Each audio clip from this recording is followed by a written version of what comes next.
আসসালামু আলাইকুম, সবাইকে স্বাগতম নতুন আরও একটি আপডেট ভিডিওতে। পে স্কিল, এই পে স্কিলের দিকে তাকিয়ে আছে হাজারো চাকরিজীবীরা। হবে হবে বলেও হচ্ছে না বাস্তবায়ন, যেটা আমাদেরকে আশ্বাস দেখায় আবার নিরাশ করে দেয়। আমরা ইতিমাধ্যমে জেনে গিয়েছিলাম যে 31শে ডিসেম্বর একটি সভা হওয়ার কথা ছিল, কিন্তু সেই সভাটি অনুষ্ঠিত হয়নি। রাষ্ট্রীয় শোক আর সাধারণ ছুটির কারণে স্থগিত হয়েছিল। আজকের সভায় কি হয়েছে সেটা নিয়ে বিস্তারিত জানাতে যাচ্ছি আপনাদেরকে। তো বন্ধুরা, ভিডিওটি সম্পূর্ণ দেখে সাথে থাকুন। চ্যানেল নতুন দর্শক হয়ে থাকলে চ্যানেলটি সাবস্ক্রাইব করে পাশে থাকা বেল বাটনটি অল করে দিন। বাংলাদেশের সরকারি চাকরিজীবীদের জন্য বহুল প্রতীক নবম জাতীয় পে স্কিল নিয়ে বড় ধরনের পরিবর্তনের ইঙ্গিত পাওয়া যাচ্ছে।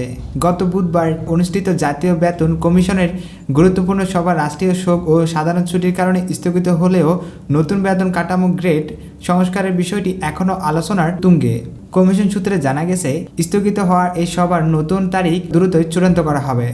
নবম পে স্কেলের সুপারিশ তৈরিতে কমিশনের সদস্য মধ্যে বিদ্যমান 20টি গেজেট নিয়ে 3টি বিভিন্ন ধর্মী প্রস্তাব জমা পড়েছে।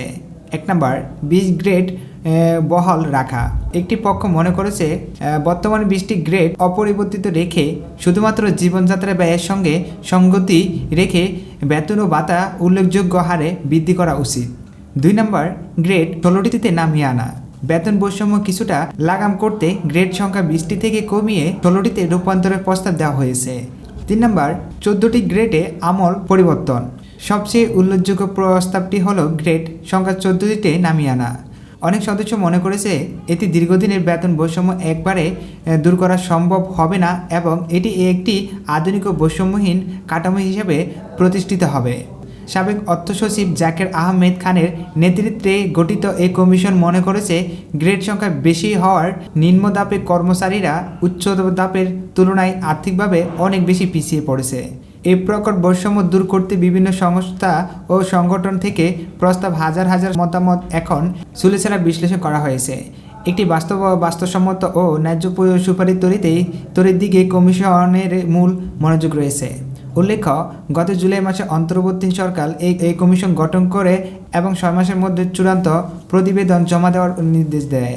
যদিও কর্মচারীদের পক্ষ থেকে 15 ডিসেম্বরের মধ্যে গ্যাজেট প্রকাশের দাবি ছিল, তবে কমিশন একটি নির্ভুল ও দীর্ঘমেয়াদী কার্যকরী রূপরেখা তৈরিতে কাজ করেছে। সবকিছু ঠিক থাকলে স্থগিত হওয়া পরবর্তী বৈঠকে গ্রেড সংখ্যা নিয়ে সিদ্ধান্ত আসতে পারে। পে স্কিলের সিদ্ধান্ত এবং তার বাস্তবায়ন কবে নাগাদ শুরু হবে তা নির্ভর করবে কমিশনের সুপারিশ, উচ্চ পর্যায়ে পর্যালোচনা ও সংশোধিত বাজেট অনুমোদনের উপর। ফলে কর্মচারীদের প্রত্যাশা ও বাস্তবায়নের গতি উভয়ের মধ্যে রাজনৈতিক সময়সূচিও একটি বড় ভূমিকা পালন করবে। তো বন্ধুরা, আজকের এই আপডেটটি পেয়ে আপনাদের যদি ভালো লাগে চ্যানেলটি সাবস্ক্রাইব করে পাশে থাকা বেল বাটনটি অল করে দিবেন। ধন্যবাদ।